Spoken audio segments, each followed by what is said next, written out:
My name is Marife Anunciado. I'm an international student from the Philippines, from where I also finished my Bachelor of Science in Environmental Science degree with a research study on agroforestry technology adoption among upland farmers. I already feel the need and passion towards ecology and caring for our environment. That's why I decided to pursue my Master's in Environmental Science degree here in Stephen F. Austin State University 2 years ago. My major is on land and water resources track, but my research project is anchored more towards air quality assessment and monitoring, which is actually a research project funded by the Natural Resources Conservation Service.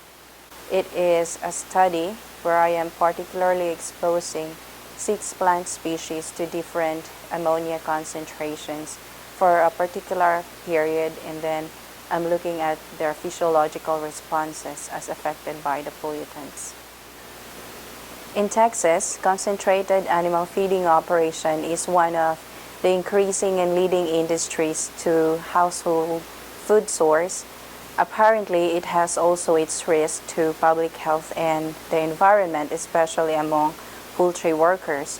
Now, the release of ammonia is one of the highest priority in control and management in the facility, as it is one of the most generated waste byproduct in livestock production. My study is an initial step in identifying an effective shelter belt that will be helpful in minimizing the impact and dispersion of ammonia to nearby communities. In my study, we are testing 6 plant species. Those include American holly, arbor vitae, Arizona cypress, roughleaf dogwood, eastern red cedar, and yaupon.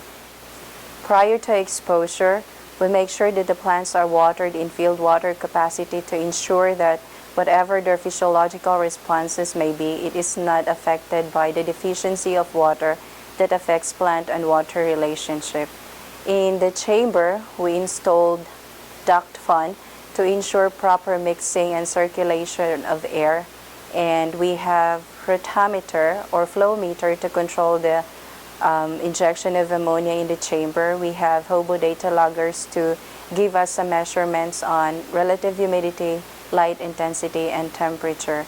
And most importantly, we have the ammonia tubes that will give us the readings or the concentration of ammonia in the chamber.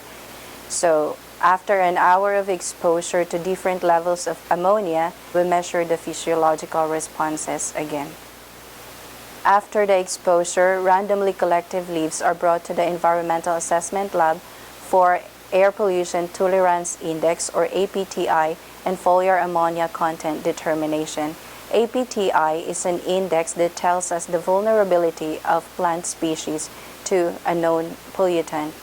This APTI measures 4 parameters, including leaf pH, relative water content, total chlorophyll content, and ascorbic acid content.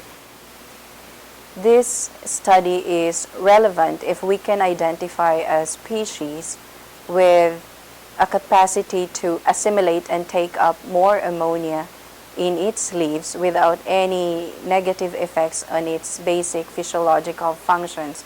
This will help benefit CAFO owners and managers too on their management option if they decide to install or put around poultry farms a shelter belt that will be minimizing the dispersion and negative impact of ammonia.